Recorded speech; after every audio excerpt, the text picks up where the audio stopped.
Hai manusia, suara Nahdlatul Ulama menggema syahdu di Nusantara, menyambangi jagat semesta.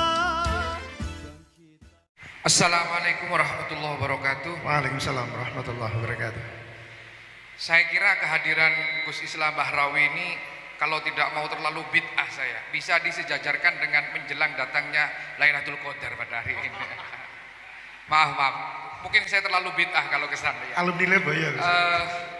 Karena Gus Islah ini kehadirannya di Indonesia ini seperti oase di padang ekstremisme yang ada di Indonesia ini. Nah, kalau saya melihat pernyataan dari Gus Islah tadi, sepertinya tidak pantas dunia ini akan terjadi peperangan dan kehancuran ya. Namun faktanya hari ini dari sekitar 7 sekian miliar ini kan, saya melihat selalu ada sisi at-tasyaddud ya, fiddin, baik dari segi agama apapun. Nah, at-tasyaddud ini biasanya itu dialami oleh kelompok-kelompok yang cara melihatnya sesuatu itu black and white gitu kan, hitam putih, bahwa di antara hitam putih itu kan sebetulnya ada abu-abu.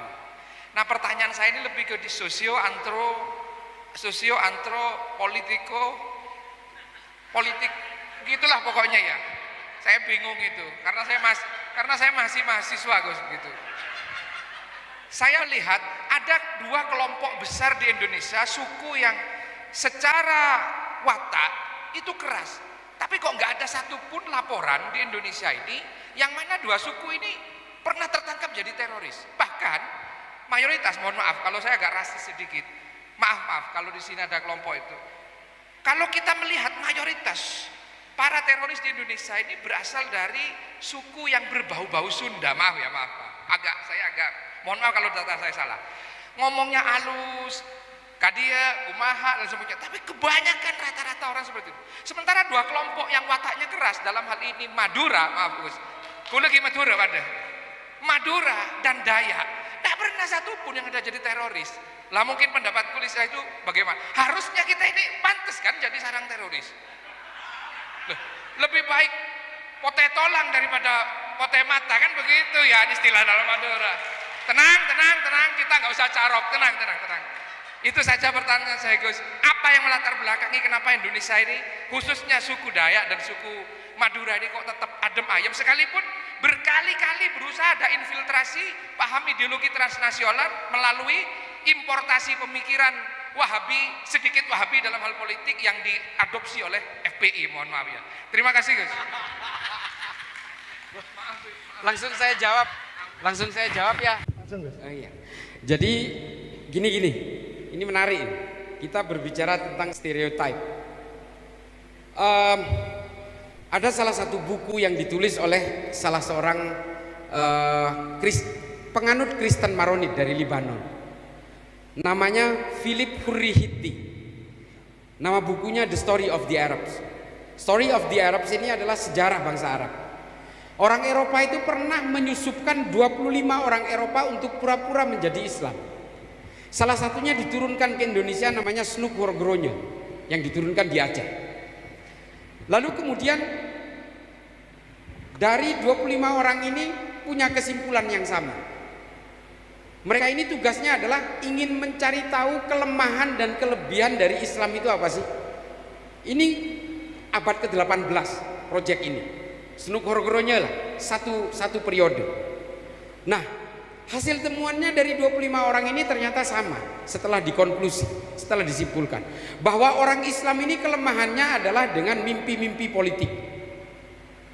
Kalau diberi mimpi politik, orang Islam ini akan saling bunuh dan saling berperang satu sama lain sesama orang Islam. Pembuktiannya apa? Historik. Gara-gara politik orang Islam kemudian membunuh pemimpin-pemimpinnya sendiri. Sayyidina Utsman, Sayyidina Ali, dan berbagai pemimpin yang lainnya kemudian diracuni, dibantai dan sebagainya. Perang sesama orang Islam terjadi. Perang Jamal, perang Siffin, perang Qurrah, perang Nahrawan, perang Zab. Ini kan semua perang-perang sesama orang Islam. Gara-gara apa? Politik. Dan kemudian antar dinasti berperang satu sama lain saling persekusi. Bani Hashim mempersekusi Bani Muawiyah sehingga Bani Muawiyah lari ke Eropa dan membentuk politik Islam di sana. Ini kan sesama pertarungan keluarga, sesama Islam, manhajnya sama, masih belum ada firqah seperti hari ini, dan kemudian terbentuk firqah-firqah baru juga karena politik. Nah, ini dianggap kelemahan. Lalu kelebihannya apa? Kata 25 orang ini dalam buku ini, The Story of the Arabs. Mereka jauhkan dari ilmu pengetahuan. Kalau orang Islam ini dekat dengan ilmu pengetahuan, mereka akan menguasai dunia. Ini sahih. Dari mana? Dari sejarah juga. Bayangkan, Al-Khawarizmi itu produknya kita pakai sampai sekarang.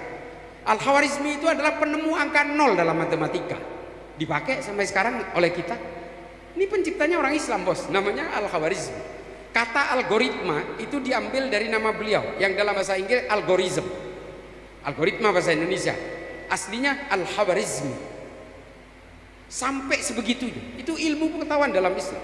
Ibnu Sina dalam ilmu kedokteran tentang anatomi tubuh, urutan-urutan manusia ketika makan, dikunyah, dicerna, kemudian keluar menjadi kotoran. Ini teorinya Ibnu Sina. Uniknya Ibnu Sina mengeluarkan pemikiran anatomi ini tanpa harus membedah jenazah, karena kalau di dalam Islam membedah jenazah itu haram. Sehingga dia menggunakan intuisi filsafat untuk merumuskan ini. Dipakai oleh ilmu kedokteran hari ini. Padahal ilmu kedokteran hari ini bisa bedah, bisa ini, dan ternyata presisi. Pemikiran Ibnu Sina yang tanpa harus membedah ini ternyata presisi dengan manusia hari ini. Dipakai masih. Lalu kemudian lensa. Ini ditulis pertama kali dalam kitab namanya Al-Haya, anonim penulisnya. Kemudian dibawa ke Jerman, diwujudkan menjadi bentuk fisik lensa, sehingga yang kita tahu hari ini pencipta lensa orang Jerman. Padahal pertama kali ditulis di dalam Al-Haya namanya. Klasifikasi tumbuhan, ordo tumbuhan dan sebagainya. Ini ditulis pertama kali, yang membedakan antara tumbuhan umbi-umbian dan bentuk-bentuk kayu, lalu kemudian membedakan antara makanan beracun dan tidak, buah-buahan yang beracun yang mana, ini obat-obatan dan sebagainya. Ini ditulis pertama kali oleh seorang ahli biologi Islam namanya Abu Bakar Ahmad Ad-Dinawari. Nama kitabnya An-Nabat. Kata nabati diambil dari kitab ini. Islam, ilmu pengetahuan, dan kemudian Islam menjadi kontributor utama dalam peradaban manusia. Baghdad menjadi New Yorknya hari ini. Baghdad itu menjadi New York pada zamannya. Ekonomi, budaya, politik, semuanya episentrumnya ada di Baghdad. Keilmuan, Baitul Hikmah, politik, semua diatur dari Baghdad. Sama seperti New York hari ini yang memiliki Nasdaq, Wall Street dan sebagainya. Itu Islam. Nah, hancurnya Islam dari mana? Politik. Ini kesimpulan dalam The Story of the Arabs. Lalu kemudian postulat inilah yang dipakai oleh kekuatan-kekuatan adidaya barat. Islam ini harus terus digiring dalam mimpi-mimpi politik, dan kemudian mimpi-mimpi politik ini memanfaatkan brutalitas dari orang-orang Arab yang memang sudah punya tradisi pertarungan antar suku, tribalism konflik. Ini dimanfaatkan. Persoalannya enggak, sebenarnya orang Jawa juga banyak, Pak dosen. Bukan hanya orang Sunda. Orang Jawa juga banyak, orang Sumatera juga banyak, tapi memang kebetulan teroris 8 orang yang ditangkap di Madura kemarin itu ideolognya rata-rata orang Jawa. Ada 3 ideolog, satu Seno, yang kedua Muhammad Asy'ari, yang satu lagi saya tidak tahu. Mereka ini semua pendatang dari Magetan, yang satu lagi pendatang dari Pacitan, yang satu lagi dari Lumajang, tapi bukan Madura.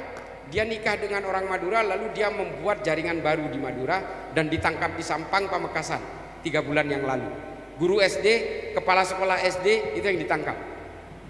Ada di Madura ada. Bahkan Pulau Kangian ini kelompok teroris punya aset 350 hektar tanah. Karena mereka ingin mendirikan Pulau Kangian ini sebagai mikro khilafah. Dan jaringannya semua sudah ditangkap 8 orang. 50 hektar sudah dikuasai oleh negara, 300-nya belum karena masih atas nama pihak ketiga. Jadi Madura ini disasar karena ingin memanfaatkan militansinya orang Madura.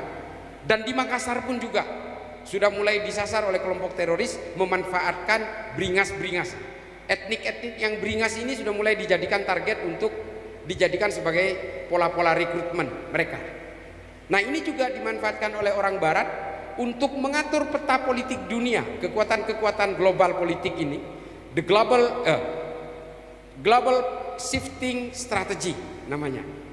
Jadi kalau dulu orang-orang barat itu berusaha mengerahkan operasi intelijennya di Arab, lalu bergeser ke Asia Selatan, ke Taliban, ke Afghanistan, Pakistan, India, Jammu, Kashmir dan sebagainya, ternyata di sana itu tidak bisa diobok-obok juga dan tidak berpengaruh terhadap kekuatan global. Akhirnya digeser ke Asia Tenggara. Kalau bicara Asia Tenggara, Indonesia lah episentrumnya. Makanya perang-perang proksi dari berbagai kekuatan-kekuatan barat itu melting potnya di Indonesia. Artinya apa? Hari ini mereka punya anggapan kalau ingin menguasai dunia, kuasailah Indonesia. Kenapa? Natural resource kita paling besar. Kita punya nikel yang tidak dipunyai negara lain. Masa depan dunia ke depan ditentukan oleh nikel. Karena nikel adalah bahan baku dari baterai untuk berbagai kebutuhan alat-alat elektronik termasuk mobil. Bahkan pesawat nanti juga elektronik. Listrik, berbahan dasar listrik. Dan itu kita yang punya dan hampir no boundaries, nggak ada batasnya. Dan kita juga Indonesia menemukan yang disebut dengan frack oil. Arab nggak punya, makanya Arab gelisah. Kalau minyak mereka habis, mereka nggak punya minyak. Mereka akhirnya membuka keran-keran pariwisata. Makanya sekarang ini di Saudi, situs-situs Nabi yang dulu dihajar habis oleh Wahabi itu disesali oleh Pangeran Muhammad bin Salman. Sehingga hari ini Saudi membuat situs-situs KW. Nanti buktikan. Jadi yang namanya perang Khandaq itu dulu kan ditutup paritnya oleh Wahabi karena kita takut menyembah itu, kan gitu alasannya. Hari ini semua dikeruk ulang menjadi parit KW artifisial. Dan sekarang di Madinah itu dibangun benteng-benteng pertahanan seperti zaman Nabi, tembok dari batu, tapi artifisial, Pak. Kita juga nggak tahu itu beneran apa enggak. Ini imitasi sudah. Karena apa? Pemerintah Saudi ini sudah menyadari bahwa ini kesalahan besar. Wahabi ini terlalu menghabiskan semua situs-situs leluhur kita. Sehingga apa? Mereka membuat artificial artefak hari ini. Dibuat semua. Karena apa? Ingin mendatangkan turis. Karena minyak mereka 90 tahun akan habis. Tapi Indonesia enak sekali. Kita menemukan frack oil yang berbentuk batu. Yang batu ini kalau dipanaskan akan menjadi crude oil, menjadi liquid oil. Kita punya, Pak, selain nikel.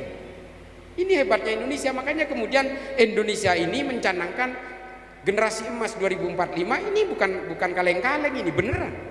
Kita akan menguasai dunia. Makanya pondasi yang dibangun Jokowi tidak boleh melakukan ekspor bahan baku, harus berbentuk barang jadi, atau kalau enggak kalian investasi di sini. Itu betul, Pak. Dan impian generasi emas 2045 ini akan rusak kalau apa? Kalau kita gagal untuk menanggulangi radikalisme. Yang merusak negara-negara yang tadinya negara aman dengan proyeksi, dengan planning yang akan luar biasa, itu semua runtuh, Pak. Negara paling indah di dunia menurut saya, Suriah. Kalau ada yang pernah ke Suriah belum? Suriah ini adalah negara paling indah. Semua penganut agama ada di situ. Padahal posisinya ada di Jazirah Arab. Coba bayangin. Musimnya tidak ada yang seindah Suriah. Bunga-bunganya itu hampir sepanjang tahun bermekaran. Suriah. Sekarang Suriah itu udah seperti neraka, Pak. Karena apa? Mereka gagal menyelesaikan persoalan radikalisme lebih dini. Sehingga semua impiannya buyar. Satu-satunya kota yang masih hidup di Suriah itu adalah Damaskus hari ini. Raqqa, semua udah hancur semua. Udah nggak tersisa semua. Bangunan-bangunan menjadi puing, listrik sudah mati, bau mayat di mana-mana. Ini udah biasa. Ini loh. Jangan sampai Indonesia seperti itu. Dan saya sudah ke Somalia, saya sudah ke Nigeria, saya sudah ke Liberia, saya sudah ke Sudan, saya sudah ke negara-negara konflik di Asia Selatan dan juga di beberapa Timur Tengah. Paling indah itu di sini. Ini betul-betul qit'ah minal jannah. Serpihan surga itu ada di sini. Betul. Ini negara paling nyaman, Pak. Saya sholat di Somalia itu noleh-noleh. Kalau saya masuk ke masjidnya pemberontak, saya tiba-tiba akan diserang oleh pasukan pemerintah. Kalau saya masuk ke masjidnya pemerintah, saya bisa jadi ketika sholat diserang oleh pasukan pemberontak. Masjid loh ini. Karena apa? Ketika mereka benci kepada kelompoknya, dia akan membakar masjid. Ini loh. Jadi apa yang dialami oleh mereka ini adalah betul-betul pengalaman yang dilakukan ketika zaman Khawarij. Masjid hari ini dijadikan epicentrum tempat kampanye. Ada partai yang baru netes. Mereka dengan bangganya mengatakan kami akan berkampanye di masjid. Karena masjid adalah tempat jihad politik. 60 tahun adik-adikku sekalian, masjid dijadikan sebagai ruang caci maki politik pada zaman Bani Umayyah. 60 tahun 60 tahun dijadikan kelompoknya Sayyidina Ali. Ini dua-duanya sudah wafat ini. Muawiyah udah wafat, Sayyidina Ali udah wafat. Pengikutnya ini masih saling caci maki di masjid. Masih setiap habis sholat Jumat, di khutbah Jumat, isinya mencaci maki Sayyidina Ali. Yang kelompok Muawiyah habis khutbah terakhir mencaci maki kelompoknya Muawiyah. Begitu seterusnya selama 60 tahun. Hingga akhirnya Umar bin Abdul Aziz membuat keputusan tidak boleh lagi menggunakan masjid sebagai ruang-ruang kampanye politik, wabil khusus mencaci maki karena persoalan perbedaan politik. Lalu dibuat aturan di akhir khutbah harus membaca surat An-Nahl ayat 90. Orang NU masih pakai ini. Yang setelah berdoa ibadallah innallaha ya'muru bil adli wal ihsan, itu adalah ajarannya dari Umar bin Abdul Aziz untuk menyingkirkan politik dari masjid. Nah ini orang dari partai yang baru netes ini baru memproklamirkan diri untuk berkampanye di masjid. Coba bayangin, ini nggak tahu sejarah ini bahwa Islam itu pernah porak-poranda gara-gara menggunakan masjid sebagai epicentrum politik. Gitu loh. Nah begitu, saya kira udah lengkap ya. Saya kalau pertanyaannya dikit pasti jawabannya panjang. Satu pesan saya mungkin closing statement. Adik-adikku sekalian, kita semua ini harus dipahami oleh adik-adik sekalian bahwa kita ini adalah semua makhluk ciptaan Allah. Apapun agamanya, apapun sukunya, semua manusia diciptakan oleh Tuhan yang sama. Qul huwallahu ahad. Yang menciptakan orang Kristen juga Tuhan kita. Yang menciptakan kita juga Tuhan yang sama. Proses penciptaan inilah kemudian yang kita tidak boleh menghakimi, mengadili orang lain atas nama Tuhan. Kita semua menjadi Islam karena lahir dari orang tua beragama Islam. Ini kata siapa? Kata Habib Ali Al-Jufri dalam Al-Insaniyah Qabla Tadayyun. Kenali dulu kemanusiaan, baru kenali agamamu. Karena kalau kamu mengenali agamamu tanpa mengenal kemanusiaan, kamu akan menjadi manusia-manusia sombong dan menjadi Tuhan-Tuhan kerdil di muka bumi. Jangan pernah menerakakan orang lain. Silahkan anut pemahaman kalian, apapun yang kalian yakini. Satu kuncinya, jangan pernah menjadi Tuhan kerdil di muka bumi yang mengadili orang lain karena berbeda paham dengan kalian. Ini pesan saya, ya. Silahkan kita bangun Islam ini sebagai bejana untuk berbagi cinta, membangun kemanusiaan dan menciptakan kedamaian. Karena Islam tidak dirancang untuk instrumen politik. Islam dirancang Allah Ta'ala dan melalui Nabi Muhammad dirancang untuk menyempurnakan akhlak dan menjadi agama yang bisa merahmati seluruh umat manusia hingga hari kiamat. Itu ya adik-adik sekalian ya. Tolong pahami ini. Jadi janganlah bawa Islam ini jangan jadikan Islam ini sebagai kendaraan dan alat politisasi apapun. Sudahlah, bawakan Islam ini dalam damai dan dalam cinta. Itu saja. Terima kasih, mudah-mudahan bermanfaat. Ihdinas siratal mustaqim, wallahul muwaffiq ila aqwamit thoriq. Wassalamualaikum warahmatullahi taala wabarakatuh. Kita wahai ulama menjadi pewaris anbiya, tebarkan rahmat semesta dan Nabi jadi wasilahnya. Tahlilan menjadi amaliyahnya, marhabanan wujud cinta nabinya, ziarah rasa takdim aulia, manakib menjaga sejarah gurunya, Pancasila lebur dalam tauhidnya, sabtawi Irama jadi mantra budaya.